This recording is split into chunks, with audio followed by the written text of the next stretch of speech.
Селям алейкум, здравствуйте. В эфире телеканала «Милет» программа «Бызым Аккымыс. Наше право». И я ее ведущая Оксана Лобода. Тема нашего сегодняшнего разговора – новый налог на недвижимость в России в 2016 году. Мы расскажем о том, какая недвижимость облагается налогом, как рассчитывается налог по новым правилам, а также существуют ли льготы при его уплате. Отвечать на вопросы будет адвокат Виталий Датюк. Виталий Анатольевич, добрый вечер. Добрый вечер, Оксана. Добрый вечер, уважаемые телезрители. Виталий Анатольевич, в прошлом году правительство приняло новый порядок расчета налога, которым облагается недвижимое имущество физических лиц. Расскажите, пожалуйста, подробнее об этом. Какое имущество в данном случае облагается налогом? Обязательно расскажу. Эта тема интересная, поскольку наступил на сегодняшний день октябрь месяц 2016 года, и многие наши телезрители в ближайшее время со стороны налоговых органов получат налоговые уведомления. Чтобы они не удивлялись, это по новым правилам, по новому законодательству налоговая обязана будет направлять такие уведомления для расчета налога на недвижимость. Суть этого налога какова? Дело в том, что в последнее время произошло очень много законодательных изменений вообще в области недвижимости, и впервые это коснулось и Крыма, поскольку Крым находился в ситуации перехода. Сейчас прошло уже 2 года, когда происходила регистрация. Мы знаем о многих проблемах в перерегистрации, в регистрации недвижимости и сделок с ними. Теперь это коснется и налогов. Какая же суть налогообложения? Дело в том, что налогообложению подлежат квартиры, дома и комнаты. То есть все, что может находиться в собственности у физических лиц для проживания там. Не облагаются налогом определенные квадратные метры. То есть и для дома это 50 квадратов, для квартиры это 20 квадратов и для комнаты 10 квадратов. Допустим, вы имеете дом размером 100 квадратов, общей площадью, 50 квадратов не облагаются налогом. Соответственно, налог считается только на 50 квадратов. Какие изменения кардинальные? Дело в том, что раньше рассчитывалась налоговая ставка, исходя из инвентаризационной стоимости. Она была гораздо ниже рыночной, поскольку ее осуществляли органы БТИ, и она исходила в основном из износа квартиры, дома и остаточной стоимости на сегодняшний день. Что касается нынешней оценки, она будет происходить по кадастровой оценке, которую будут делать кадастровые инженеры при регистрации недвижимости. Данная оценка уже приближена к рыночной, фактически равна ей, и поэтому она выше инвентаризационной. Соответственно, налоговая ставка за каждый квадрат будет выше. Но я думаю, что многим жителям полуострова бояться не нужно, потому что существенно повлияет такая налоговая ставка только на недвижимость, которая больше по размерам. Расскажу пример, как рассчитывается. Допустим, вы имеете квартиру размером 100 квадратов. 20 квадратов у нас не подлежит налогообложению, остается 80 квадратов. На сайте Росреестра будет установлена стоимость 1 квадрата, кадастровая оценка 1 квадрата квартиры. Вы умножаете эту стоимость на количество налогооблагаемых квадратов вашей площади, получаете общую сумму. Если эта сумма до 10 миллионов рублей, значит у вас процентная ставка налогообложения 0,1. Если 15 миллионов, 0,15, если 20 миллионов, 0,2% и так далее, и так далее. Соответственно, человек получает ту сумму, которую он обязан ежегодно платить налоговую для того, чтобы обеспечить вот этот налоговый платеж на недвижимость. Кардинально поменялась разница в оценке. Вот это влияет на общую сумму налогообложения. Виталий Анатольевич, расскажите, пожалуйста, в какие сроки собственник должен совершить налоговое отчисление? И как он об этом узнает? Ему сообщат из налоговой или он должен сам прийти и подать заявление и как-то произвести вот эти отчисления? Вообще каждый налогоплательщик должен знать, поскольку незнание законов не освобождает от ответственности. В настоящий момент установлен предельный срок – 1 октября следующего года, который идет за отчетным. То есть 2015 год – это первый отчетный год для Крыма. Соответственно, 1 октября 2016 года – это крайняя дата начисления налогообложения для крымчан. Почему я и говорю, что для Крыма сейчас это очень актуально. С 1 октября те, кто не подал документы на налогообложение будут получать из налоговых органов налоговые уведомления.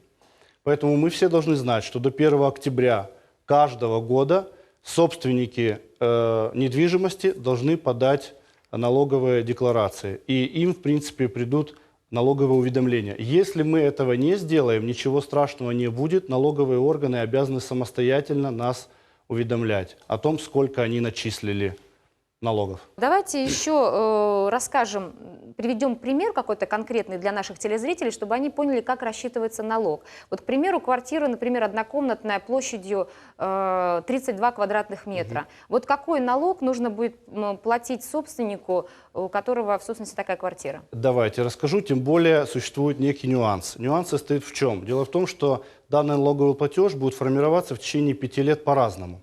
Вот, допустим, у нас, у жителя полуострова есть однокомнатная квартира. Общая площадь, допустим, 39 квадратов. 20, как мы уже поняли, не облагается налогом. То есть остается 19 квадратов. Так. Есть два вида оценки – инвентаризационная и кадастровая. Ранее применялась на 100% инвентаризационная оценка, то есть БТИ указывали, сколько стоит 1 квадрат похожей квартиры.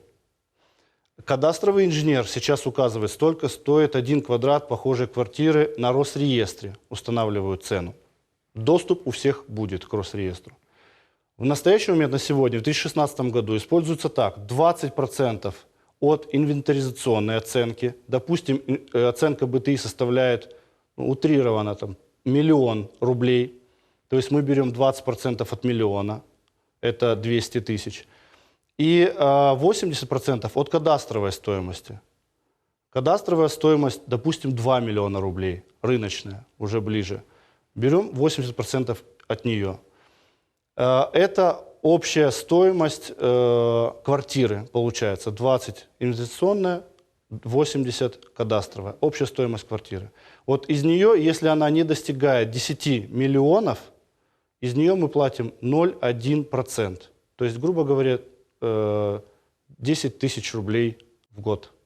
Мы платим за квартиру, которая достигает 10 миллионов рублей. Если эта квартира стоит меньше, соответственно, меньше, 0,1. Ну, в целом, я думаю, что если квартира стоит 1 000 000, то 1000 рублей будет оценка.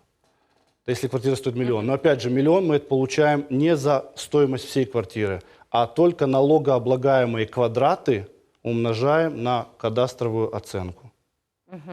Вот таким образом. То есть... Это все будет высчитывать налоговые органы. Они сейчас специализируются в этом, и они нам, собственникам нежилого имущества, жилого имущества и нежилого имущества, предъявляют налоговые уведомления. Если мы не согласны, мы понимаем, что налоговики неправильно рассчитали, потому что, в принципе, они это будут делать впервые, наши крымские органы, то специально при Госкомрегистре будет создана административная комиссия. Ну, при Росреестре в России, у нас в Крыму при Госкомрегистре. В эту комиссию мы подаем жалобу и говорим о том, что мы не согласны с оценкой. Где-то хотим оспорить, да? Где-то ошибся, да, может быть, просто человеческий фактор.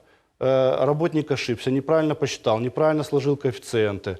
Взял полную стоимость кадастровую, тем самым увеличил, либо взял старую инвентаризационную, тем самым уменьшил, либо неправильно посчитал квадраты, умножил на стоимость кадастровую и вышел за пределы границы, то есть не до 10 миллионов, а до 20, и, соответственно, применил другую процентную ставку, не 0,1, а 0,2.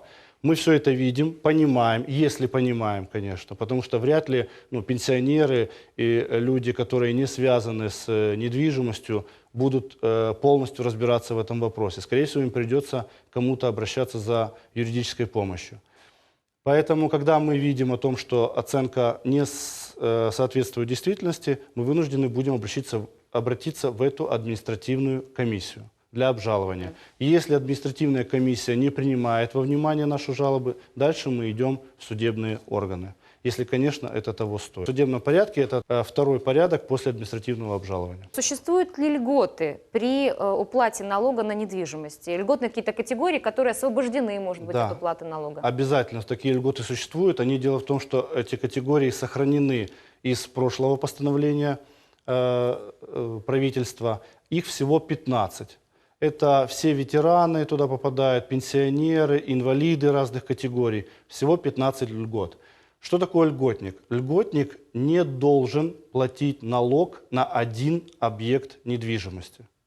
То есть если у пенсионера образно и квартира, и дом, то он выбирает один объект недвижимости, который не будет, по его мнению, подпадать под налогообложение. Пишет соответствующее заявление в налоговый орган, и данная недвижимость налогом не облагается.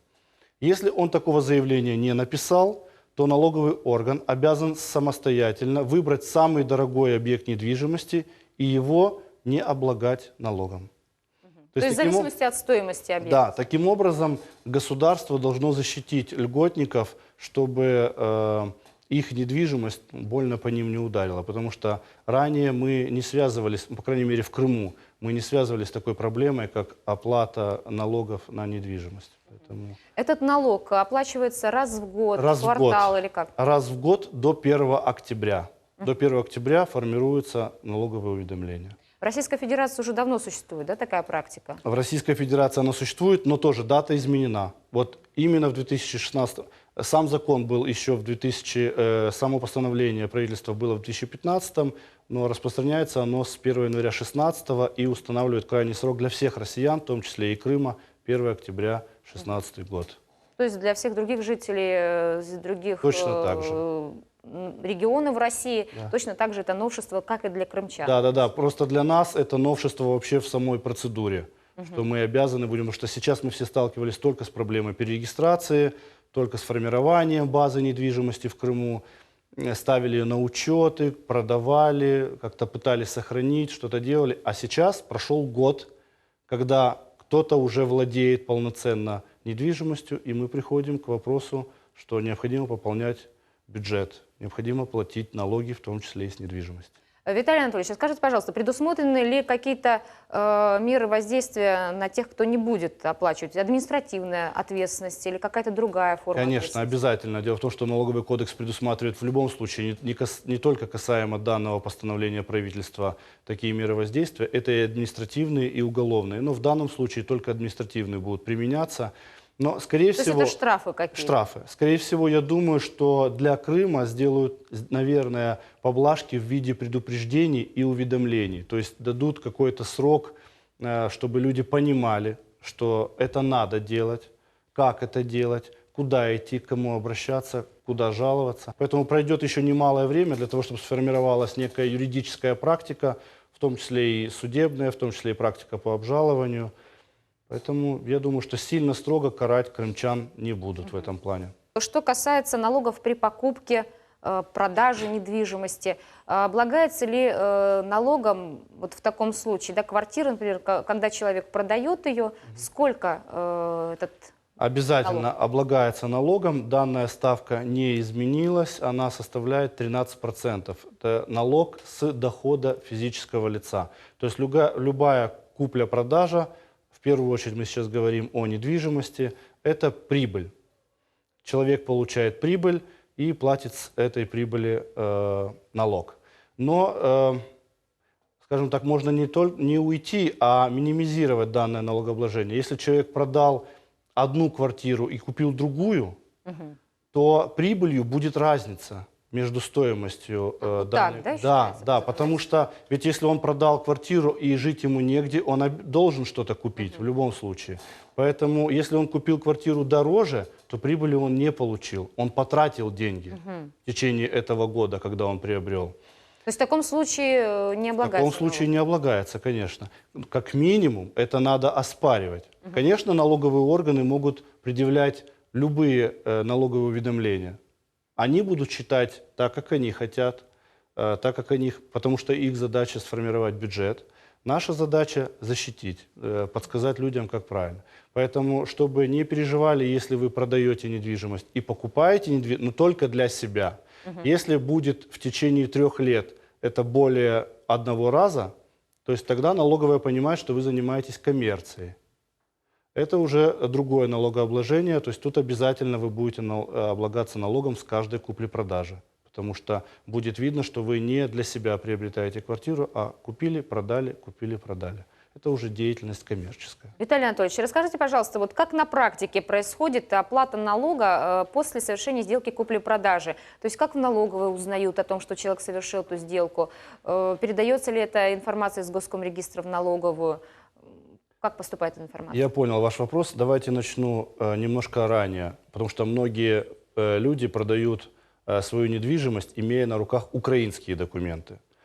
Вот придя в Госкомрегистр, первую процедуру, которую они делают, это получают российские документы на руки. То есть одновременно можно делать, можно продавать недвижимость с украинскими документами, но Госкомрегистр эту стадию не пройдет. Он обязан зарегистрировать за собственником по новым российским правилам, по российскому законодательству недвижимость, выдать ему на руки российские документы о праве собственности, и только вторая процедура начинается уже непосредственно купля-продажа с покупателем, с новым будущим собственником. В этом плане в договоре купли-продажи, который составляют обе стороны, указывается сумма.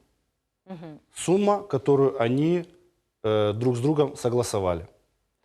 Вот из этой суммы данные уходят из Госкомрегистра в налоговую, потому что один экземпляр договора всегда остается в Росреестре. Налоговая обладает данной информацией. Если налоговая понимает, что сумма договора занижена, то есть она однозначно ниже кадастровой стоимости, кадастровой оценки, то налоговая имеет право пересчитать и выставить другую сумму.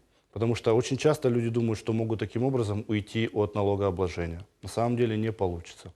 Надо указать более-менее нормальную цену, рыночную, которая есть на сегодняшний день. Иначе посчитают по кадастровой. Иначе посчитают по кадастровой, это однозначно.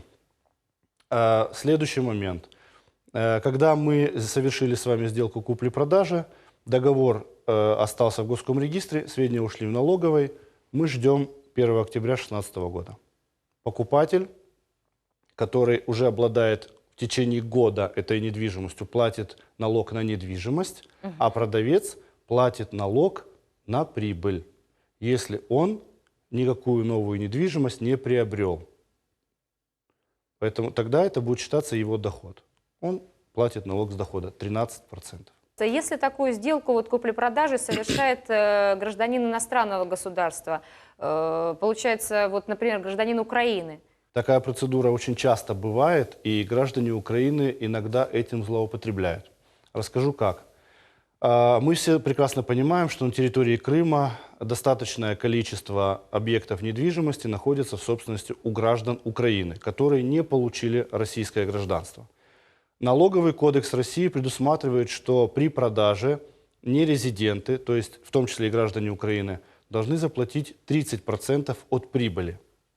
Но платят-то они только спустя год. При самой сделке деньги с них никто не берет.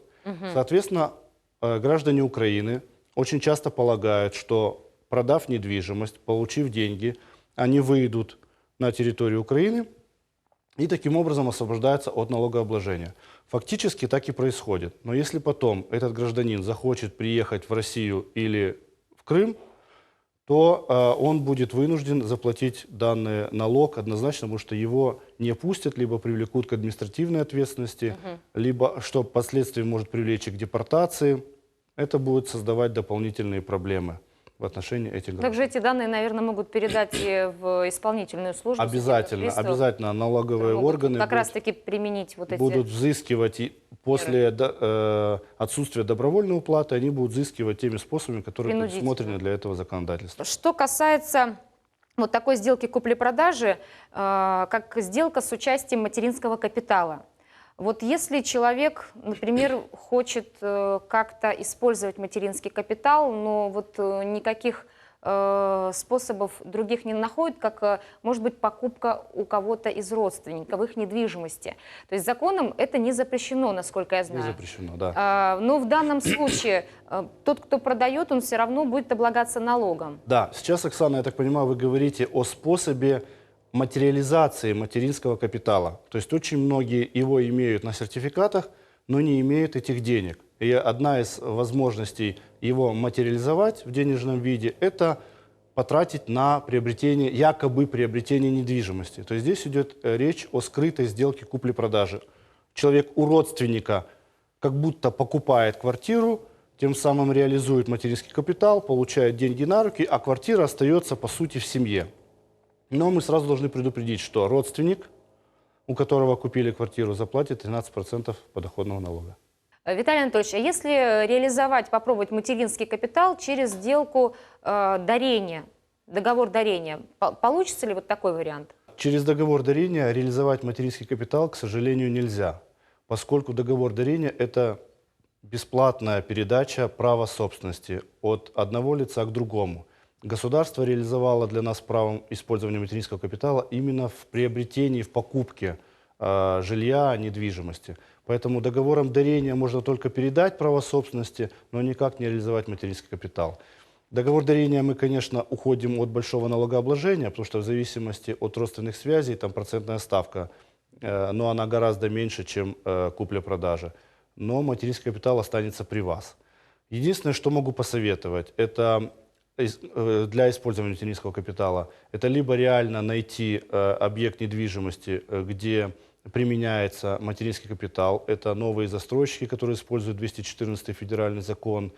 Это многие банки, которые кредитуют или дают ипотеку, в том числе с использованием материнского капитала. Либо купить у родственника квартиру, понимая, что вы заплатите 13% подоходного налога, но минимизировать стоимость квартиры до возможной, минимально возможной, так, чтобы у налоговых органов не возникли какие-то сомнения. То есть, в принципе, если вы укажете квартиру в районе 1 миллиона, то я не слышал ни одного случая, да, чтобы налоговый орган задавался вопросом по данным сделкам. А в принципе 1 миллион – это стоимость однозначно низкая для любой квартиры. Большое спасибо, Виталий Анатольевич, за ваши ценные советы, которые вы дали сегодня нашим телезрителям, за информацию, которую вы предоставили. Наша программа уже подошла к завершению. Надеюсь, что это наша не последняя встреча. Всего хорошего вам, удачи в вашей работе. Спасибо огромное, до новых встреч. До свидания. А телезрителям я напомню, мы говорили о новом налоге на недвижимость в России в 2016 году. Узнали о том, какая недвижимость облагается налогом, как рассчитывается налог по новым правилам, а также существуют ли льготы при его уплате. На вопросы отвечал адвокат Виталий Датюк. В следующей программе мы будем говорить о коррупции и ее последствиях для чиновников. На этом все. До встречи в четверг в 20:00. Не переключайтесь, впереди вас ждет информационная программа «Хаберлер».